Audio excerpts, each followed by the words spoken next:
ಪ್ರೀತಿಯ ಮಕ್ಕಳೇ, ಮನೆಯಲ್ಲೇ ಕುಳಿತು ಚಂದನವಾಹಿನಿಯಲ್ಲಿ ಪಾಠ ಅಧ್ಯಯನ ಮಾಡ್ತಾ ಇರತಕ್ಕಂಥ ತಮ್ಮೆಲ್ಲರಿಗೂ 10ನೇ ತರಗತಿಯ ಸಮಾಜ ವಿಜ್ಞಾನ ತರಗತಿಗೆ ಸ್ವಾಗತ, ಸುಸ್ವಾಗತ. ಇದು ಮುಂದುವರೆದಂಥ ಪಾಠ.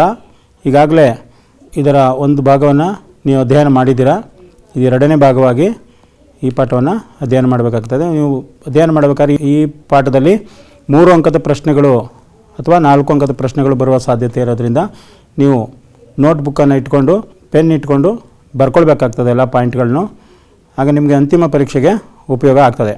ನೋಡಿ, ಈಗಾಗಲೇ ನಾವು ತಿಳಿದಂತೆ ದತ್ತು ಮಕ್ಕಳಿಗೆ ಹಕ್ಕಿಲ್ಲ ಎಂಬ ನೀತಿಯನ್ನು ಜಾರಿಗೊಳಿಸಿದವರು ಯಾರು? ಈಗಾಗಲೇ ಗೊತ್ತಿದೆ ಮಕ್ಕಳ ನಿಮಗೆ. ದತ್ತು ಮಕ್ಕಳಿಗೆ ಹಕ್ಕಿಲ್ಲ ಎಂಬ ನೀತಿಯನ್ನು ಜಾರಿಗೊಳಿಸಿದವರು ಯಾರು? ಗವರ್ನರ್ ಜನರಲ್ ಆಗಿದ್ದಂಥ ಲಾರ್ಡ್ ಡಾಲ್ಹೌಸಿ ದತ್ತು ಮಕ್ಕಳಿಗೆ ಹಕ್ಕಿಲ್ಲ ಎಂಬ ನೀತಿಯನ್ನು ಜಾರಿಗೆ ತಂದರು. ಇದರಿಂದ ಅನೇಕ ಪ್ರದೇಶಗಳು ಬ್ರಿಟಿಷರ ವಶವಾದವು ಅಂತಕ್ಕಂಥದ್ದನ್ನು 1ನೇ ಭಾಗದಲ್ಲಿ ನೀವು ತಿಳ್ಕೊಂಡಿದ್ದೀರ ಮಕ್ಕಳ. ಹಾಗೆ ದತ್ತು ಮಕ್ಕಳಿಗೆ ಹಕ್ಕಿಲ್ಲ ಎಂಬ ನೀತಿಯಿಂದ ಬ್ರಿಟಿಷರ ವಶವಾದಂಥ ಭಾರತ ಸಂಸ್ಥಾನಗಳು ಯಾವುವು? ನೀವು ನಕ್ಷೆನಲ್ಲಿ ನೋಡಿದಿರ ಮೊದಲನೇ ಭಾಗದಲ್ಲಿ. ಇಲ್ಲಿ ಅದನ್ನು ನೀವು ಹೇಳಿ ಮಕ್ಕಳ. 4 ಸಂಸ್ಥಾನಗಳು ನೆನ್ಪಿಟ್ಕೊಳ್ಳಿ. ಯಾವುದು ಅದು? ಮೊದಲನೇದು ಸತಾರ, 2ನೇದು ಯಾವುದು? ಜೈಪುರ, 3ನೇದು ಝಾನ್ಸಿ, 4ನೇದು ಉದಯಪುರ. ಈ 4 ಪ್ರದೇಶಗಳು ಬ್ರಿಟಿಷರ ವಶವಾದಂಥವು. ಯಾವ ಕಾರಣದಿಂದ? ದತ್ತು ಮಕ್ಕಳಿಗೆ ಹಕ್ಕಿಲ್ಲ ಎಂಬ ನೀತಿಯ ಕಾರಣದಿಂದ. ಕಳೆದ ಅವಧಿಯಲ್ಲಿ ಕಲಿತಂಥ ಕಲಿತಾಂಶಗಳು. ಭಾಗ 1ರಲ್ಲಿ ನಾವು ಏನೇನು ಕಲಿಕಾಂಶಗಳನ್ನು ಕಲಿತಿದ್ವಿ ನೋಡಿ. 2 ಕಲಿಕಾಂಶಗಳು ಪ್ರಮುಖವಾಗಿ. ಪ್ರಥಮ ಸ್ವಾತಂತ್ರ್ಯ ಸಂಗ್ರಾಮಕ್ಕೆ ಕಾರಣಗಳು, ಇದನ್ನು ಕಲಿತಿದ್ವಿ. ಅದರಲ್ಲಿ ಕಾರಣಗಳಲ್ಲಿ ಯಾವ್ಯಾವ್ದು ಕಲಿತಿದ್ರಿ?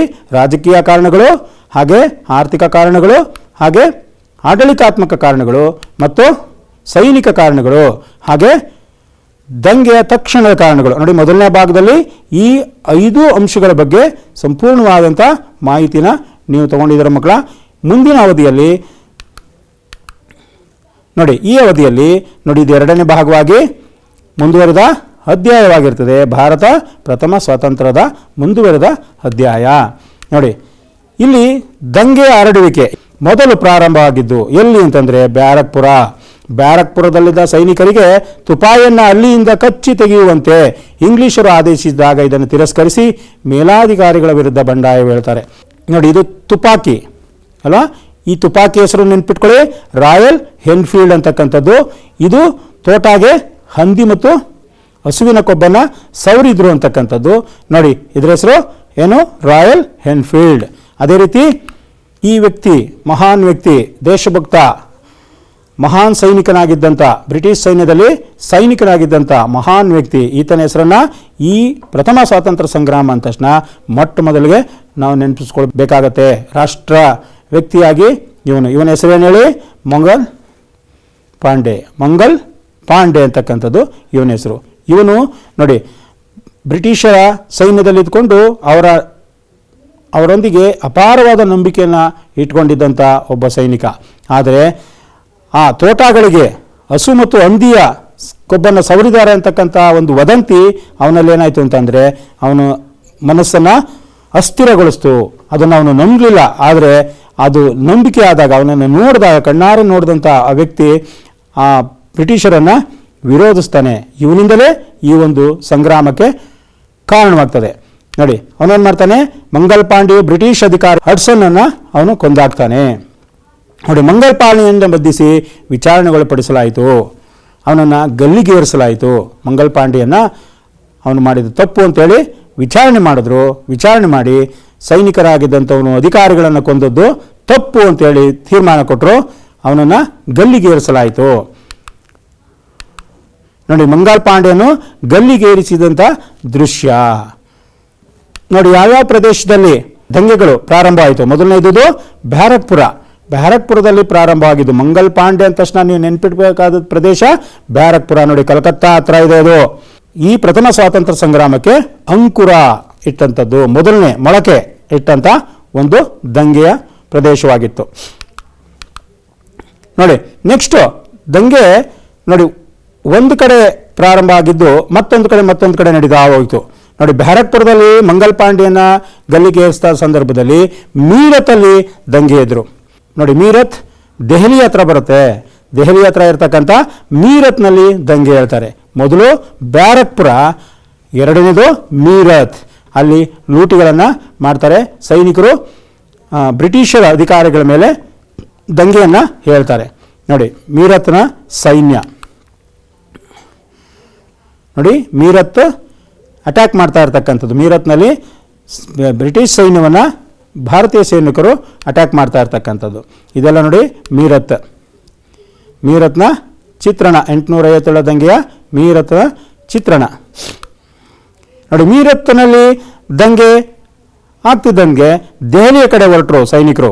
ದೆಹಲಿಯ ಕಡೆ ಹೊರಡ್ತಾರೆ ನೋಡಿ. ಮೊದಲು ಬ್ಯಾರಕ್ಪುರ ಆಯಿತು, ಈಗ ಎರಡನೇದು ಮೀರತ್ ಆಯಿತು, ಮೂರನೇದು ದೆಹಲಿ ನೋಡಿ. ಮೀರತ್ತಿಂದ ದೆಹಲಿಯ ಕಡೆಗೆ ಹೋಗ್ತಾರೆ. ದೆಹಲಿಯ ಕೆಂಪು ಕೋಟೆ ಮೇಲೆ ಸೈನಿಕರು ಅಟ್ಯಾಕ್ ಮಾಡ್ತಾರೆ. ದೆಹಲಿಯ ಕೆಂಪು ಕೋಟೆ ನೋಡಿ, ದೆಹಲಿಯ ಚಿತ್ರಣ ಇದು. ಕೆಂಪು ಕೋಟೆಯನ್ನು ತಮ್ಮ ವಶಕ್ಕೆ ತೆಗೆದುಕೊಳ್ತಾರೆ ನೋಡಿ. ದೆಹಲಿಯ ಒಂದು ಸುಪ್ರಸಿದ್ಧವಾದಂಥ ಕೋಟೆ ಮಕ್ಕಳ ಇದು. ಕೆಂಪು ಕೋಟೆ ಅಂತಕ್ಕಂಥದ್ದು ರೆಡ್ ಫೋರ್ಟ್ ಅಂತ ನಾವು ಕರಿತೀವಲ್ಲ, ಇದನ್ನು ದೆಹಲಿಯಲ್ಲಿ ಸೈನಿಕರು ಅಟ್ಯಾಕ್ ಮಾಡ್ತಾರೆ. ಬ್ರಿಟಿಷರ ವಶದಲ್ಲಿತ್ತವಾಗ. ಬ್ರಿಟಿಷರ ವಶದಲ್ಲಿದ್ದಂಥ ಕೆಂಪು ಕೋಟೆಯನ್ನು ಸೈನಿಕರು ತಮ್ಮ ವಶಕ್ಕೆ ತಗೊಂಡು ನೋಡಿ, ದೆಹಲಿಯನ್ನು ಕೆಂಪು ಕೋಟೆಯನ್ನು ವಶಪಡಿಸ್ಕೊಂಡಂಥ ಸೈನಿಕರು ಮೊಘಲ್ ಚಕ್ರವರ್ತಿ ಬಹದ್ದೂರ್ ಶಾ, ಈ ಚಿತ್ರಣ ನೋಡಿದಿರಲ್ಲ, ಬಹದ್ದೂರ್ ಶಾನನ್ನು ತಮ್ಮ ಚಕ್ರವರ್ತಿ ಅಂತ ಘೋಷಣೆ ಮಾಡ್ತಾರೆ. ಮೊಘಲ್ ಚಕ್ರವರ್ತಿ ಎರಡನೇ ಬಹದ್ದೂರ್ ಶಾನನ್ನು ಚಕ್ರವರ್ತಿ ಅಂತೇಳಿ ಸಿಂಹಾಸನದ ಮೇಲೆ ಕೂರಿಸ್ತಾರೆ ನೋಡಿ. ಇದು ಕ್ಷಣಿಕ ಆಯಿತು ಮಕ್ಕಳ. ನಂತರದ ದಿನಗಳಲ್ಲಿ ನಿಕೋಲ್ಸನ್ ಅಂತಕ್ಕಂಥ ಬ್ರಿಟಿಷ್ ಅಧಿಕಾರಿ ದೆಹಲಿಯ ಮೇಲೆ ಅಟ್ಯಾಕ್ ಮಾಡ್ತಾನೆ. ದೆಹಲಿಯನ್ನು ಮತ್ತೆ ಬ್ರಿಟಿಷ್ ವಶಕ್ಕೆ ತೆಗೆದುಕೊಳ್ತಾನೆ ನೋಡಿ. ಅಲ್ಲಿಂದ ಕಾಡ್ಗಿಚ್ಚಿನಂತೆ ಪ್ರತಿಭಟನೆಯು ದೆಹಲಿಯಿಂದ ಕಾನ್ಪುರ್ ಮತ್ತು ಝಾನ್ಸಿಗಳಿಗೆ ಹರಡಿತು ನೋಡಿ. ಈಗಾಗಲೇ ಮೀರತ್ ಆಯಿತು, ದೆಹಲಿ ಆಯಿತು. ದೆಹಲಿನ ಮತ್ತೆ ವಶಪಡಿಸ್ಕೊಂಡ್ಬಿಡ್ತಾರೆ ಬ್ರಿಟಿಷರು. ನಿಕೋಲ್ಸನ್ ನೆನ್ಪಿಟ್ಕೊಳ್ಳಿ, ನಿಕೋಲ್ಸನ್ ಅಂತಕ್ಕಂಥವನು ದೆಹಲಿಯನ್ನು ಮತ್ತೆ ವಶಪಡಿಸ್ಕೊಳ್ತಾನೆ. ಅನಂತರ ಅದು ಕಾನ್ಪುರ್ಗೆ ಹರಡುತ್ತೆ. ಕಾನ್ಪುರ್ ಮತ್ತು ಝಾನ್ಸಿನಲ್ಲಿ ಹೋರಾಟ ಪ್ರಾರಂಭ ಆಗ್ತದೆ ನೋಡಿ. ಕಾನ್ಪುರ್ ಅಂದ ತಕ್ಷಣ ನಾವು ನೆನ್ಪಿಟ್ಕೋಬೇಕು, ನಾನಾ ಸಾಹೇಬು ಕಾನ್ಪುರ್ನಲ್ಲಿ ನಾಯಕತ್ವವನ್ನು ವಹಿಸಿದಂಥವನು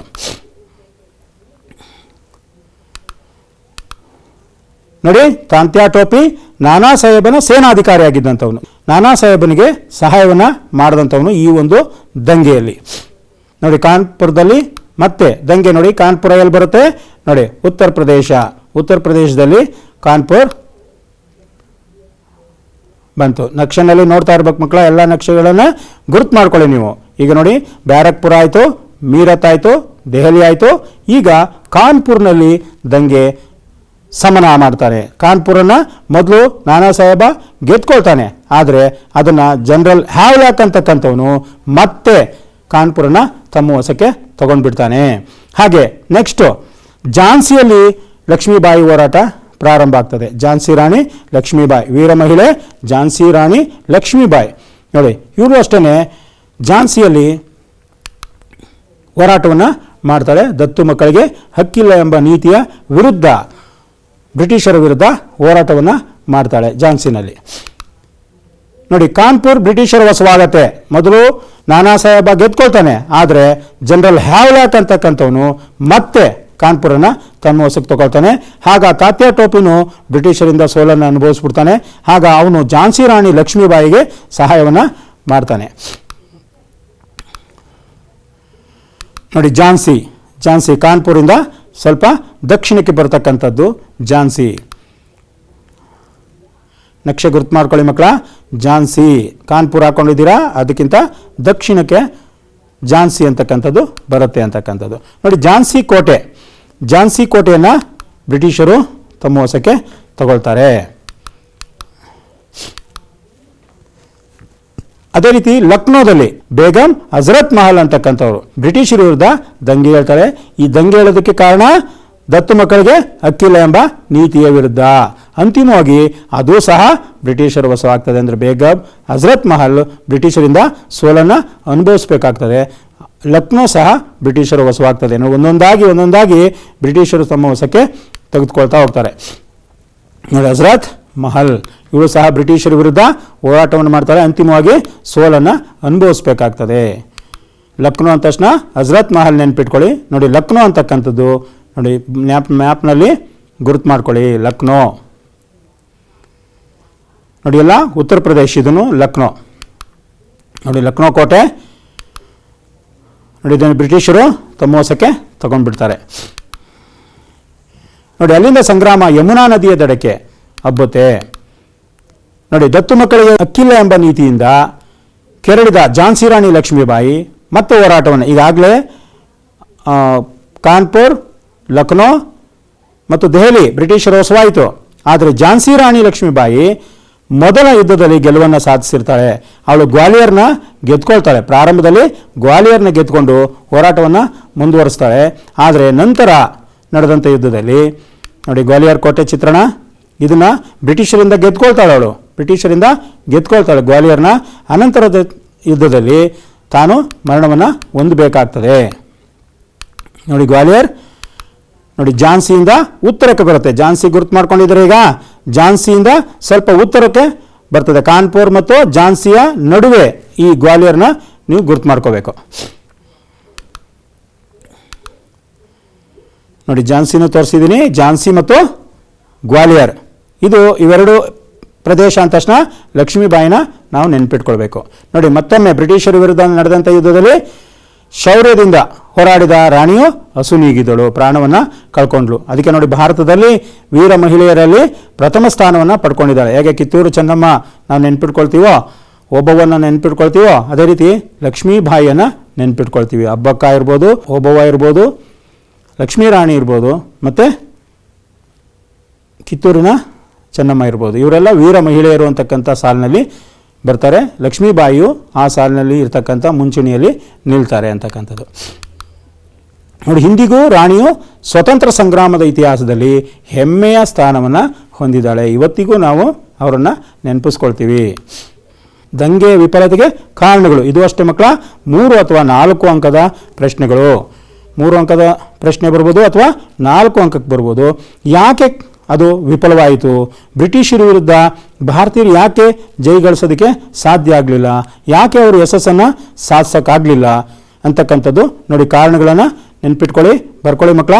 1, ಇದು ಇಡೀ ಭಾರತವನ್ನು ವ್ಯಾಪಿಸಿದ ದಂಗೆಯಾಗಿರಲಿಲ್ಲ. ಈಗಾಗಲೇ ನೋಡಿದ್ರಿ, ಇಡೀ ಭಾರತವನ್ನು ವ್ಯಾಪಿಸಿರಲಿಲ್ಲ. ಅದು ಕೇವಲ ಉತ್ತರ ಭಾಗದಲ್ಲಿ, ಮ್ಯಾಪ್ ನಕ್ಷೆಯನ್ನು ತೋರಿಸಿದ್ದೀವಿ ನೋಡಿ, ಉತ್ತರ ಭಾಗದಲ್ಲಿ ಮಾತ್ರ ಅದು ವ್ಯಾಪಕವಾಗಿತ್ತೆ ಹೊರತು ದಕ್ಷಿಣ ಭಾಗಕ್ಕೆ ಬರಲಿಲ್ಲ. ಇಡೀ ಭಾರತವನ್ನು ಅದು ವ್ಯಾಪಿಸಿರಲಿಲ್ಲ. ಕೆಲವು ರಾಜರು ಮಾತ್ರ ಇದನ್ನು ಮಾಡಿದ್ರು. ಬ್ಯಾರಕ್ಪುರದಿಂದ ಇದು ಮೀರತ್, ದೆಹಲಿವರೆಗೂ ಕೆಲವು ಪ್ರದೇಶಗಳಲ್ಲಿ ಮಾತ್ರ ಇದು ನಡೀತು. ಅದಕ್ಕೋಸ್ಕರ ಮೊದಲನೇ ಪಾಯಿಂಟ್ ನೀವು ನೆನ್ಪಿಟ್ಕೊಳ್ಳಿ, ಇದು ಇಡೀ ಭಾರತ ವ್ಯಾಪಿಸಿರಲಿಲ್ಲ. 2ನೇ ಪಾಯಿಂಟು, ಇದು ದೇಶದ ಬಿಡುಗಡೆಗಾಗಿ ನಡೆದಕ್ಕಿಂತ ರಾಣಿಯರ ಹಿತಾಸಕ್ತಿಗಾಗಿ, ಹಕ್ಕುಗಳಿಗಾಗಿ ನಡೀತು. ಇಡೀ ಭಾರತದ ಹೋರಾಟ ಆಗಿರಲಿಲ್ಲ ಇದು ದೇಶದ ಬಿಡುಗಡೆಗಾಗಿ ನಡೆದಂಥ ಹೋರಾಟ ಅಲ್ಲ, ತಮ್ಮ ಸ್ವಹಿತಾಸಕ್ತಿಗೆ ನಡೆದಂಥ ಹೋರಾಟ.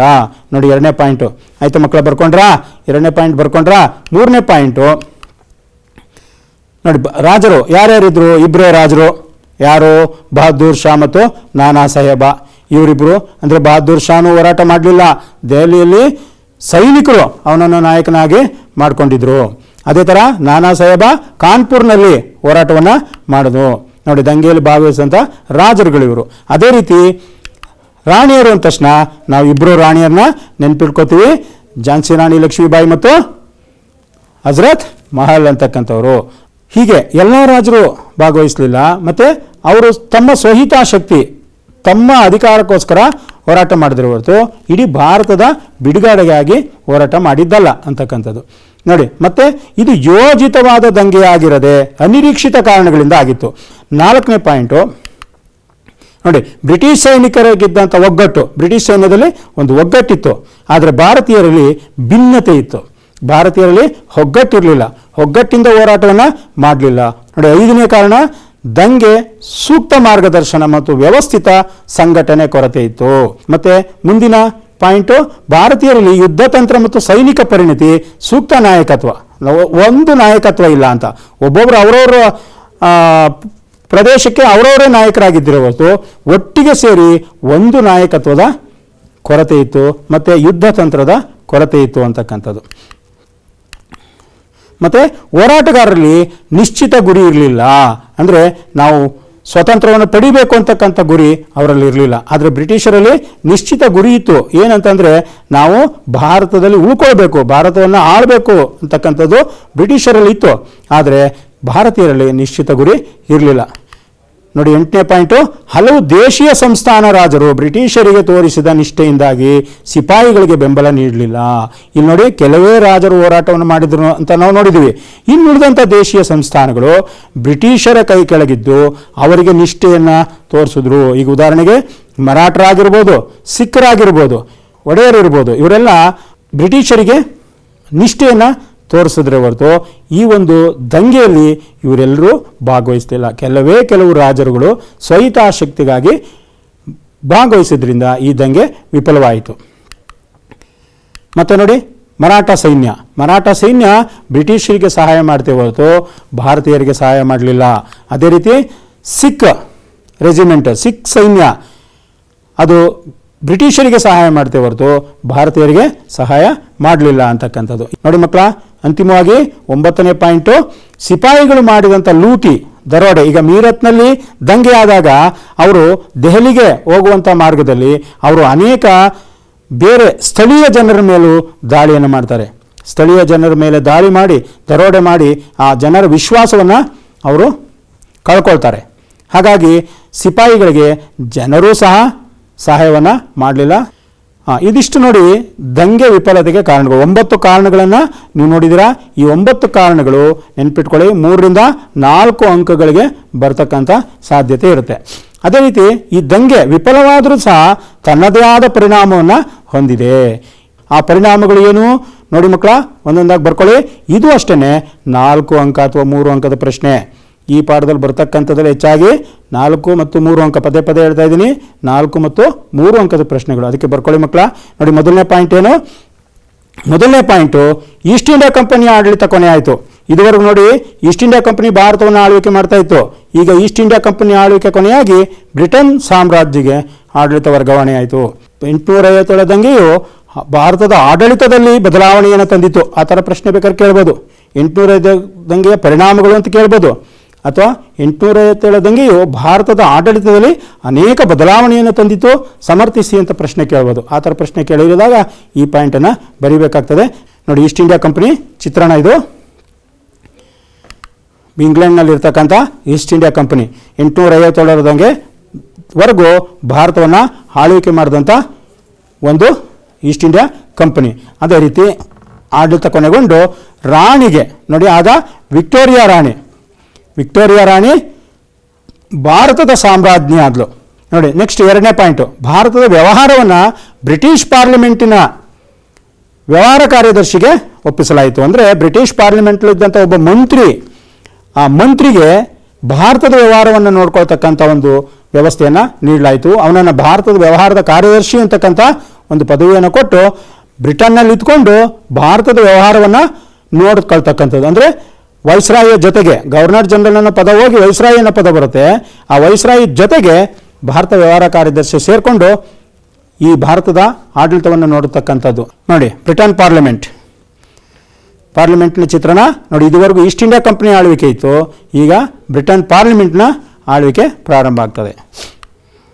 ನೋಡಿ, 857 ದಂಗೆಯಲ್ಲಿ ಬ್ರಿಟನ್ ರಾಣಿ ಒಂದು ಘೋಷಣೆಯನ್ನು ಹೊರಡಿಸ್ತಾಳೆ. ಇದನ್ನು ನಾವು ಹೇಳ್ತೀವಿ ಮ್ಯಾಗ್ನಾ ಕಾರ್ಟಾ ಅಂತೇಳಿ, ಭಾರತೀಯ ಮ್ಯಾಗ್ನಾ ಕಾರ್ಟಾ ಅಂತ ಕರಿತೀವಿ. ಅಂದರೆ ಭಾರತೀಯರಿಗೆ ಒಂದು ಶಾಸನವನ್ನು ರಾಣಿ ಹೊರತರ್ತಾಳೆ. ಅದನ್ನು ಹೇಳ್ತೀವಿ 858ರ ಶಾಸನ ಅಂತಲೂ ಕರಿತೀವಿ, ಅಥವಾ 858ರ ಬ್ರಿಟನ್ ರಾಣಿಯ ಘೋಷಣೆ ಅಂತ ನಾವು ಕರಿತೀವಿ. ಅದನ್ನೇ ನಾವು ಹೇಳ್ತೀವಿ ಮತ್ತೊಂದು ಹೆಸರು ಭಾರತೀಯ ಮ್ಯಾಗ್ನಾ ಕಾರ್ಟಾ ಅಂತಕ್ಕಂಥದ್ದು. ನೋಡಿ, ಅದರಲ್ಲಿ ಏನೇನಿತ್ತು? ಮೊದಲನೇದು ಎ ಪಾಯಿಂಟ್ ನಾವು ಕೊಡ್ತೀವಿ, ABC ಅಂತ ಪಾಯಿಂಟ್ ಕೊಡ್ತಾ ಇದ್ದೀನಿ ನೋಡ್ರಿ. ಆ 3ನೇ ಪಾಯಿಂಟ್ನಲ್ಲಿ ABC ಇದು. ಹಾಗಾಗಿ ಕಂಪನಿಯು ದೇಶೀಯ ರಾಜರೊಂದಿಗೆ ಮಾಡಿಕೊಂಡಿದ್ದ ಒಪ್ಪಂದಗಳನ್ನು ಅಂಗೀಕರಿಸಲಾಯಿತು. ಅಂದರೆ ಇದುವರೆಗೂ ಈಸ್ಟ್ ಇಂಡಿಯಾ ಕಂಪನಿ ದೇಶೀಯ ರಾಜರುಗಳಿಂದ ಕೆಲವು ಒಪ್ಪಂದಗಳನ್ನು ಮಾಡ್ಕೊಂಡಿತ್ತು, ಅದನ್ನು ಅಂಗೀಕರಿಸಿತು, ಅಂದರೆ ಒಪ್ಕೊಳ್ತು. ಅದನ್ನು ತೆಗೆದಾಕೋದು ಬೇಡ, ಅದು ಮುಂದುವರಿಲಿ ಅಂತೇಳಿ ಮುಂದುವರಿಸ್ತಾ ಹೋಯಿತು. B ಏನು ಹೇಳುತ್ತೆ ನೋಡಿ, ಪ್ರಾದೇಶಿಕ ವಿಸ್ತರಣೆ ಆಕ್ಷೇಪಣೆ. ಅಂದರೆ ಪ್ರಾದೇಶಿಕ ವಿಸ್ತರಣೆ ಮಾಡ್ತಾ ಇದ್ರು ಬ್ರಿಟಿಷರು, ಅದನ್ನು ಕೈ ಬಿಟ್ಟರು. ಬೇರೆ ಪ್ರದೇಶಗಳನ್ನು ತಮ್ಮ ವಶಕ್ಕೆ ತಗೊಳ್ತಕ್ಕಂಥ ಸೈನ್ಯ ವ್ಯವಸ್ಥೆ ಮಾಡ್ತಾ ಇದ್ರಲ್ಲ, ಅದನ್ನು ಕೈ ಬಿಟ್ಟು ಆಯಾ ಪ್ರದೇಶದ ರಾಜರುಗಳೇ ನೋಡೋಂಥ ಒಂದು ವ್ಯವಸ್ಥೆ ಆಯಿತು. ಮತ್ತು ನೋಡಿ, 3ನೇದು C, ಭಾರತೀಯರಿಗೆ ಸುಭದ್ರ ಸರ್ಕಾರ ನೀಡುವುದಾಗಿ ಆಶ್ವಾಸನೆ ನೀಡ್ತಾಳೆ. ಅದೇ ಥರ D, ಕಾನೂನು ಮುಂದೆ ಎಲ್ಲರೂ ಸಮಾನ. ನೋಡಿ, ಈ 5ನೇ ಪಾಯಿಂಟ್, ಅದರಲ್ಲಿ ಧಾರ್ಮಿಕ ಸಹಿಷ್ಣುತೆಯೊಂದಿಗೆ ಭಾರತೀಯರ ಧಾರ್ಮಿಕ ವಿಷಯಗಳ ಹಸ್ತಕ್ಷೇಪ ಮಾಡೋದಿಲ್ಲ. ನೋಡಿ, ಅಲ್ಲಿ 4ನೇ ಪಾಯಿಂಟು, ಭಾರತೀಯರ ಪ್ರೀತಿ ಬೆಂಬಲ ವಿಶ್ವಾಸವಿಲ್ಲದಿದ್ದರೆ ನಾವು ಶಾಂತಿಯಿಂದ ಆಳ್ವಿಕೆ ಮಾಡಲು ಸಾಧ್ಯವಿಲ್ಲ. ನೋಡಿ, ಇದು ಅರಿವಾಯಿತು. ಇದು ಕ್ರಾಂತಿಯ ಪ್ರಮುಖವಾದಂಥ ಪರಿಣಾಮ. ಭಾರತೀಯರ ಒಲವು ಇಲ್ಲವೇ, ಭಾರತೀಯರ ವಿಶ್ವಾಸ ಇಲ್ಲದೆ ಇದ್ದರೆ ನಾವು ಭಾರತವನ್ನು ಬಿಟ್ಟು ಹೋಗಬೇಕಾಗ್ತದೆ.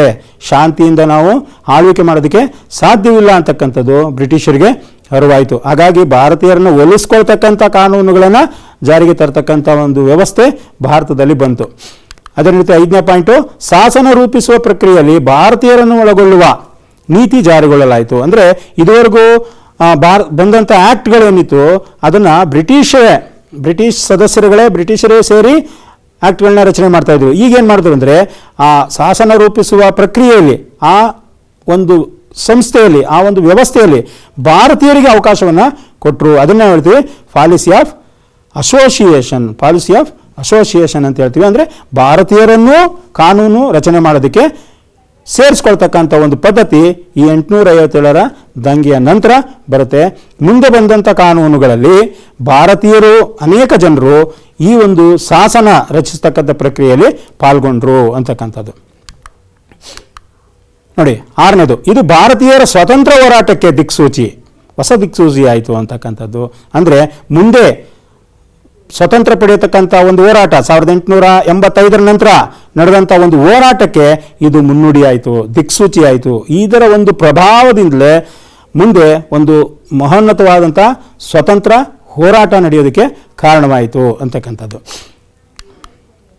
ನೋಡಿ, 7ನೇದು, ಭಾರತೀಯರು ಇನ್ನು ಮುಂದೆ ಹೋರಾಟದ ಪರ್ಯಾಯ ಮಾರ್ಗವನ್ನು ಹುಡುಕೊಳ್ಳುವಂಥ ಅನಿವಾರ್ಯತೆ ಕಂಡುಕೊಂಡ್ರು. ಅಂದರೆ ಬ್ರಿಟಿಷರನ್ನು ಹೊಂದ್ಕೊಂಡು ಹೋಗೋದಕ್ಕಿಂತ ಅವರನ್ನು ಓಡಿಸ್ಬೇಕು ಅಂತಕ್ಕಂಥ ಒಂದು ಮನೋಭಾವನೆ, ಒಗ್ಗಟ್ಟಿನಿಂದ ಇದ್ದರೆ ನಾವು ಬ್ರಿಟಿಷರನ್ನು ಓಡಿಸ್ಬೋದಿತ್ತು ಅಂತಕ್ಕಂಥ ಒಂದು ಭಾವನೆ ಬರೋದಕ್ಕೆ ಕಾರಣವಾಯಿತು. ನೋಡಿ ಮಕ್ಕಳ, ಇದುವರೆಗೂ ನೀವು ಸ್ವತಂತ್ರ ಹೋರಾಟದಲ್ಲಿ ನಡೆದಂಥ ಹಲವಾರು ಘಟನೆಗಳನ್ನು ನೋಡಿದ್ರಿ. ಅದು ಯಾಕೆ ವಿಫಲವಾಯಿತು ಅನ್ನೋದನ್ನು ನೋಡಿದ್ರಿ.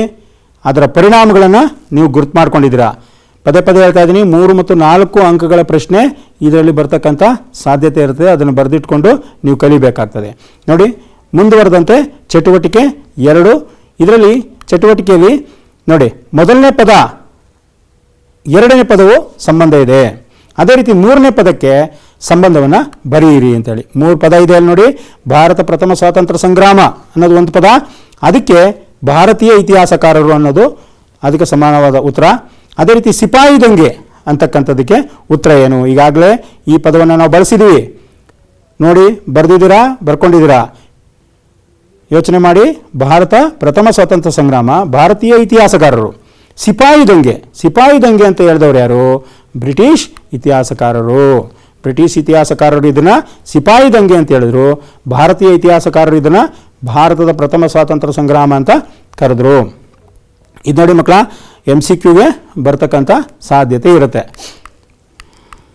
ಅದೇ ರೀತಿ ಸಹಾಯಕ ಸೈನ್ಯ ಪದ್ಧತಿ ಅನ್ನೋದು ಸಹಾಯಕ ಸೈನ್ಯ ಪದ್ಧತಿ ಲಾರ್ಡ್ ವೆಲ್ಲೆಸ್ಲಿ ಜಾರಿಗೆ ತಂದರೆ ದತ್ತು ಮಕ್ಕಳಿಗೆ ಕೇಳತಕ್ಕಂಥ ಪದ್ಧತಿಯನ್ನು ಜಾರಿಗೆ ತಂದರು. ಆ ನೀತಿಯನ್ನು ಜಾರಿಗೆ ತಂದವರು ಯಾರು? ಆ ನೀತಿಯನ್ನು ಜಾರಿಗೆ ತಂದವರು ಯಾರು? ನಿಮಗೆಲ್ಲ ಗೊತ್ತು, ಈಗಾಗಲೇ ನೋಡಿದ್ದೀರಾ. ಅದನ್ನು ಜಾರಿಗೆ ತಂದಂಥವರು ಲಾರ್ಡ್ ಡಾಲೌಸಿ. ದತ್ತು ಮಕ್ಕಳಿಗೆ ಹಕ್ಕಿಲ್ಲ. ಸಹಾಯಕ ಸೈನ್ಯ ಪದ್ಧತಿ ಅಂದ ತಕ್ಷಣ ವೆಲ್ಲೆಸ್ಲಿ ನೆನ್ಪಿಟ್ಕೋತೀವಿ. ದತ್ತು ಮಕ್ಕಳಿಗೆ ಹಕ್ಕಿಲ್ಲ ಅಂದ ತಕ್ಷಣ ಡಾಲೌಸಿನ ನೆನ್ಪಿಟ್ಕೋಬೇಕಾಗ್ತದೆ. ಅದೇ ರೀತಿ 2ನೇ ಬಹದ್ದೂರ್ ಶಾ ಅಂದ ತಕ್ಷಣ ದೆಹಲಿ ನಾವು ನೆನ್ಪಿಟ್ಕೋಬೇಕು. 2ನೇ ಬಹದ್ದೂರ್ ಶಾ ದೆಹಲಿ ಆದರೆ ಬೇಗಂ ಹಜರತ್ ಮಹಲ್ ಯಾವುದು? ಡ್ಯಾಶ್. ಬೇಗಂ ಹಜರತ್ ಮಹಲ್ ಅಂದ ತಕ್ಷಣ ನಾವು ಯಾವ್ದು ನೆನ್ಪಿಟ್ಕೋಬೇಕು? ಲಕ್ನೋ. ಅದಕ್ಕೆ ಇನ್ನೊಂದು ಹೆಸರು ಅವಧ್. ನೋಡಿ, ಅಯೋಧ್ಯ ಅಂತಿತ್ತಲ್ಲ, ಆ ಅಯೋಧ್ಯ ಅನ್ನೋದನ್ನೇ ಅವರು ನವಾಬರು ಬಂದ ಮೇಲೆ ಅದನ್ನು ಅವಧ್ ಅಂತ ಮಾಡಿದ್ರು. ಅದರ ರಾಜಧಾನಿ ಲಕ್ನೋ. ಹಾಗಾಗಿ ಅಯೋಧ್ಯನೇ ಅವಧ್, ಬೇರೆ ಯಾವುದಲ್ಲ. ಈ ಅವಧ್ ನೆನ್ಪಿಟ್ಕೋಬೇಕು. ಹಜರತ್ ಮಹಲ್ ಅಂದ ತಕ್ಷಣ ಅವಧ್ ನೆನ್ಪಿಟ್ಕೋಬೇಕು.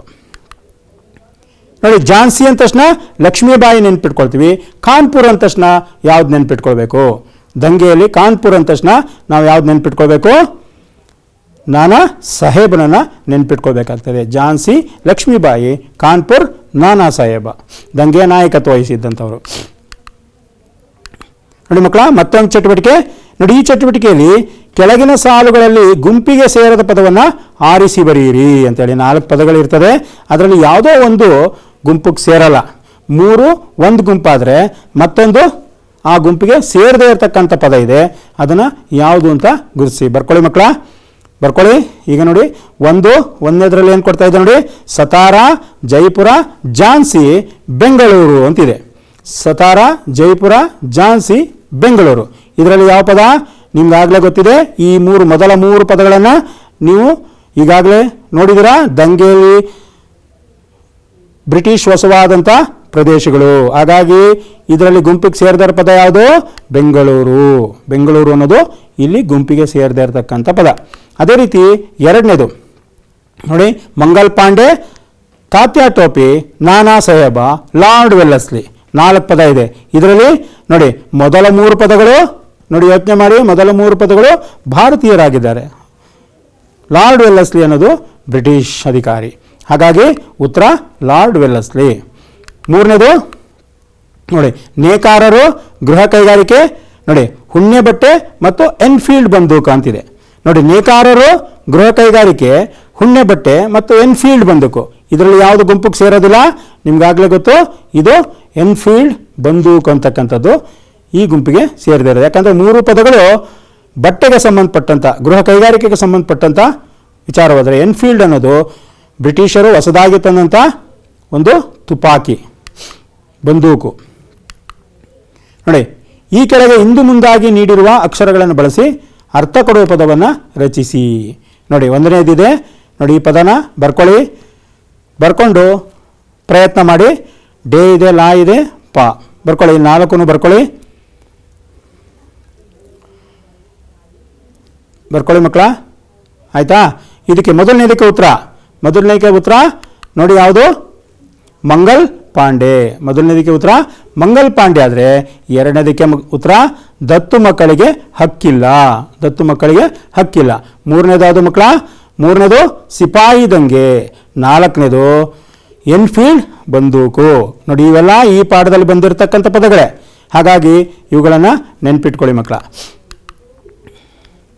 ನೋಡಿ, ಇದುವರೆಗೂ ಪಾಠವನ್ನು ಅಧ್ಯಯನ ಮಾಡಿದ್ದೀರಾ. ಈಗ ಗೃಹಪಾಠ. ಇಲ್ಲೂ ಅಷ್ಟೇ 3 ಅಥವಾ 4 ಅಂಕಗಳ ಪ್ರಶ್ನೆಯನ್ನು ಇಲ್ಲಿ ಗೃಹಪಾಠಕ್ಕೆ ನೀಡಲಾಗಿದೆ. ಈ ಪ್ರಶ್ನೆಗಳಿಗೆ ಉತ್ತರವನ್ನು ನೀವು ಪಠ್ಯಪುಸ್ತಕದಲ್ಲಿ ಗುರುತಿಸ್ಕೋಬೇಕಾಗ್ತದೆ. ನೋಡಿ, ಒಂದನೇದು ದಂಗೆಯ ವಿಫಲತೆಗೆ ಕಾರಣಗಳನ್ನು ಪಟ್ಟಿ ಮಾಡಿ. ಈಗಾಗಲೇ 8-9 ಕಾರಣಗಳನ್ನು ನಾನು ತೋರಿಸಿದ್ದೀನಿ ಇದರಲ್ಲಿ. ಅದು ನೀವು ಬರ್ಕೊಂಡಿದ್ರೆ ಗೃಹಪಾಠ ಮಾಡೋದಕ್ಕೆ ಸುಲಭ ಆಗ್ತದೆ. ದಂಗೆಯ ವಿಫಲತೆಗೆ ಕಾರಣಗಳನ್ನು ಪಟ್ಟಿ ಮಾಡಿ. ಎರಡನೇದು 1857 ಬ್ರಿಟನ್ ರಾಣಿಯ ಘೋಷಣೆಯಲ್ಲಿದ್ದ ಅಂಶಗಳು. ಅವಳು ಘೋಷಣೆ ಕೊಟ್ಲ, ಮ್ಯಾಗ್ನಾ ಕಾರ್ಟಾ ಅಂತ ನಾನು ಹೇಳಿದ್ನಲ್ಲ, ಆ ಮ್ಯಾಗ್ನಾ ಕಾರ್ಟಾದಲ್ಲಿದ್ದಂಥ ಅಂಶಗಳು ಯಾವುವು. ಮೂರನೇದು 1857 ದಂಗೆಯ ಪರಿಣಾಮಗಳೇನಾಯ್ತು, ಎಫೆಕ್ಟು. ಬರ್ಕೊಂಡ್ರಾ? ಮೂರನೇ ಪ್ರಶ್ನೆ 1857 ದಂಗೆಯ ಪರಿಣಾಮಗಳೇನು. ಚಟುವಟಿಕೆ ಮಾಡೋಣವೇ. ನೋಡಿ, ಚಟುವಟಿಕೆ ಏನು? 1857 ದಂಗೆಯಲ್ಲಿ ಹೋರಾಡಿದ ಸ್ವಾತಂತ್ರ್ಯ ಹೋರಾಟಗಾರರ ಭಾವಚಿತ್ರ ಮತ್ತು ಅವರ ಹೋರಾಟದ ಬಗೆಗಿನ ವಿವರಗಳನ್ನು ಸಂಗ್ರಹಿಸಿ. 5 ಜನರು ವಿಚಾರಗಳು ಬಂತಿಲ್ಲ. ಆ 5 ಜನರ ವಿಚಾರವನ್ನು, ಭಾವಚಿತ್ರವನ್ನು ಸಂಗ್ರಹಿಸಿ ಅವರ ಬಗೆಗಿನ ವಿವರಗಳನ್ನು ಸಂಗ್ರಹಿಸಿ. ಇದು ನೀವು ಮಾಡ್ತಕ್ಕಂಥ ಚಟುವಟಿಕೆಯಾಗಿದೆ ಮಕ್ಕಳ. ಇದುವರೆಗೂ ಈ ಒಂದು ಪಾಠವನ್ನು ಆಲಿಸಿದಂಥ ತಮ್ಮೆಲ್ಲರಿಗೂ ವಂದನೆಗಳು. ನನ್ನ ಹೆಸರು ಬಸವಣ್ಣ ಎಸ್ ಅಂತ, ಸಹ ಶಿಕ್ಷಕರು, ಸರ್ಕಾರಿ ಪ್ರೌಢಶಾಲೆ, ಕೆಂಗೇರಿ ಉಪನಗರ, ಬೆಂಗಳೂರು ದಕ್ಷಿಣ ಜಿಲ್ಲೆ, ವಲಯ 1.